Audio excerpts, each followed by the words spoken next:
Hi everybody, this video is sponsored by contribution from Anonymous, and here's his story. Hi, hope you are well. Another story from Anonymous. Thank you for helping us work out what happened, and thank you for providing validation. Made a small contribution, and hopefully this story makes sense. My brother has a string of criminal records. When he was facing prison, I actually paid for a lawyer to negotiate probation for him. Now, years later, he is still under probation for other offenses such as physical violence. He was also involved in drug dealing. He told me that some poor kid died of a drug overdose. He pleaded with me to help him so he could have a fresh start, so I paid for a lawyer.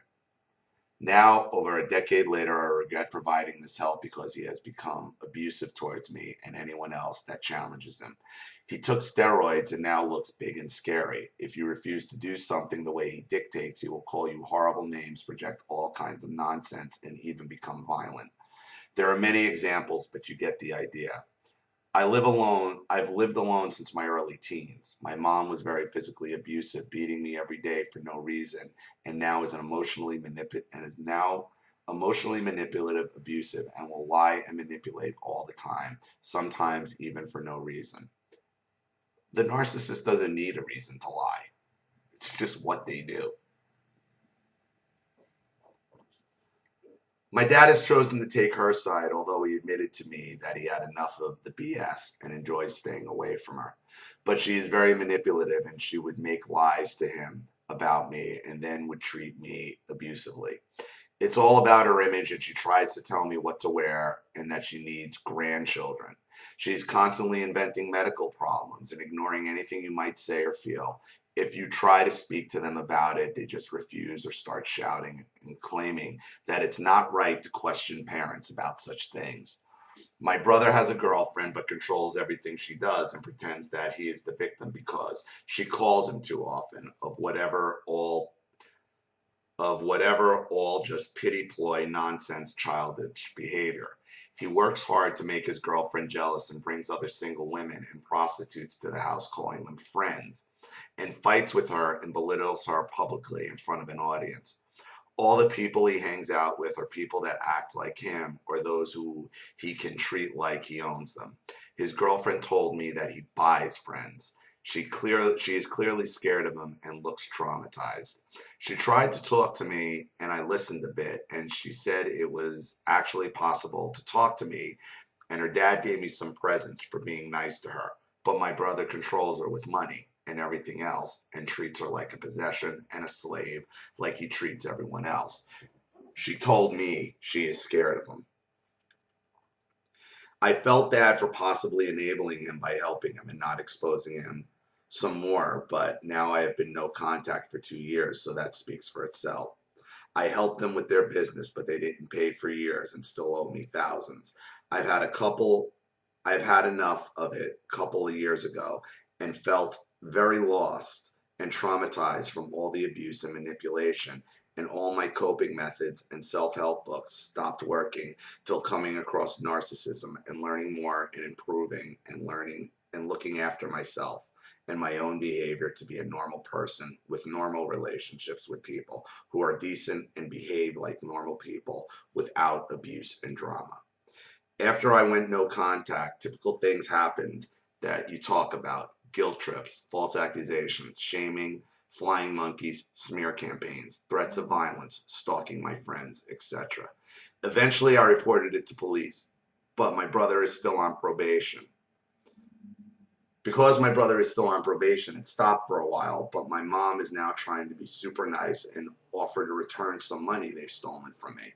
I just wrote to the lawyers and said that the lawyers had all the details needed.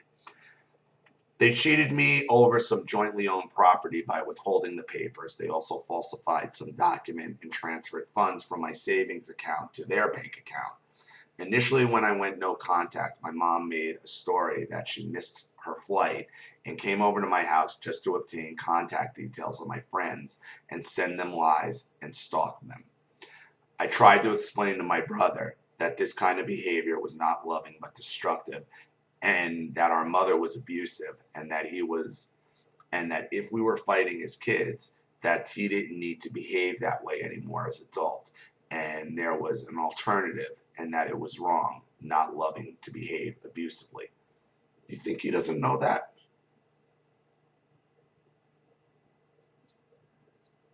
Don't tell the narcissist what they already know. They live for that shit.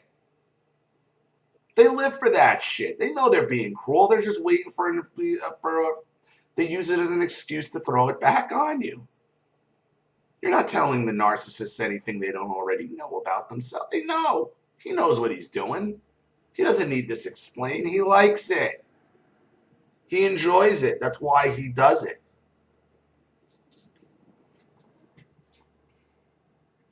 He blamed his behavior on his girlfriend. Of course he does. He blames his shit on everybody.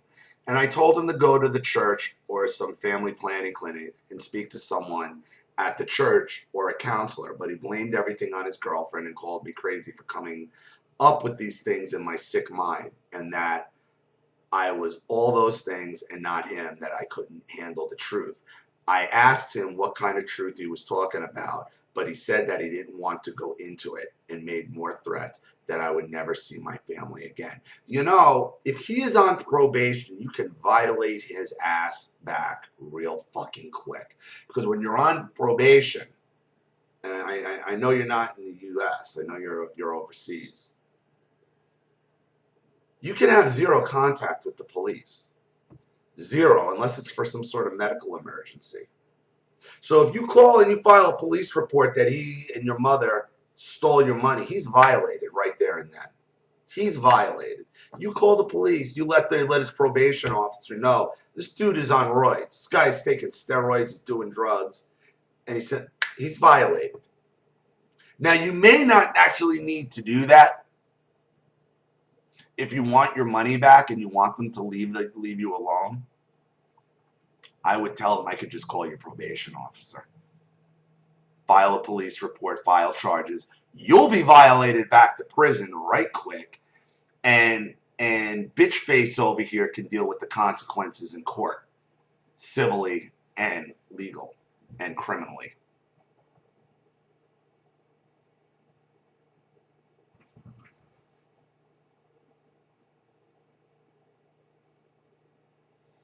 Okay.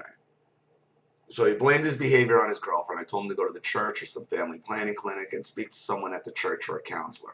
But he blamed everything on his girlfriend and called me crazy for coming up with these things in my sick mind, and that I was all those things and not him, and that I couldn't handle the truth. I asked him what kind of truth he was talking about, but he said he didn't want to go into it. They never want to go into it. And he made more threats that I would never see my family again. See, he can threaten you. Why don't you threaten him, right? Say, like, motherfucker, I will call your probation officer and tell him what you're doing. And violate your ass back to some fucking prison so quick your head will spin. And let's talk about the money you all stole.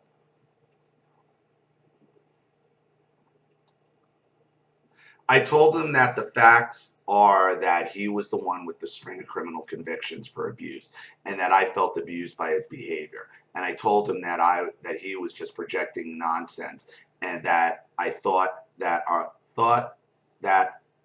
mother wasn't happy to see us happy because she wanted to control. And I asked him again to stop with his abusive behavior.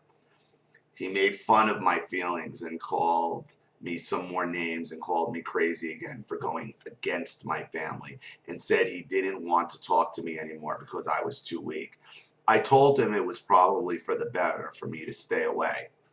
My mom then tried to tell me that he was still my brother, and I told her that if he wouldn't behave like that. He is an adult. Like you said, these narcissists will eventually implode and explode, which is what I told, and that I didn't need or what to be there when that happens, and that didn't need any more abuse. She was speechless because she never heard me talk like that before. A counselor told me I can't be on the receiving end of abuse and help someone, and she advised me to stay away from these people, and also said she was wondering how I survived all this, and that it must have taken a lot of courage. I don't know whether this is all coming from my mom or whether it is from my brother or even worse than my mom, and he gets her to manipulate me or do something to him. What do you think? Either way, stay away from all of them and any family members they are in touch with. I just know it was extremely hard and even thoughts of suicide a couple of years ago. And now more and more peace and longer periods of peace and happiness and clarity of what is good for me and what is not. You're providing a lot of validation while it can be hard to listen to the stories, but overall very helpful. Thank you, Anonymous. Well, it doesn't really matter at this point who's enabling who. They're both fucked up. Don't rack your brain worrying who's abusing who. Look, the overall theme of your story here is you trying to explain something to a narcissist about their abuse that they already know. They already know it, and they're prepared to project it back on you. Both your brother and your mother. They got some kind of family godlike complex that they're like some kind of fucking royalty, and that's how they live their lives. And you're the servant, you're the slave who ran away, you're the piece of shit. It's the way it's always going to be. And when you waste your time trying to explain things, thinking it's going to get better, to a narcissist about themselves, you're already telling them what they know. They already know what you're telling them. That's the whole point of narcissism, to lie about it, to manipulate around it, and to use it to their advantage. You're doing yourself no favors when you do that. But you've been no contact for 2 years. Continue with your no contact, all of them, and stay that way. Thank you again for your contribution and your story. I really appreciate it. Thank you to everybody watching. Please leave any opinions or advice in the comment section below. And again, if you want your story read on the channel, you have a topic you'd like me to cover, or a narcissist you'd like to expose, you know what to do with my PayPal and the email links in the description box. And remember, when you do send me your story to the email link, be sure to put at the top of the email whether it's with or without contribution and what name you'd like to go by. This is Ollie Matthews. Thanks for watching. See you all again soon.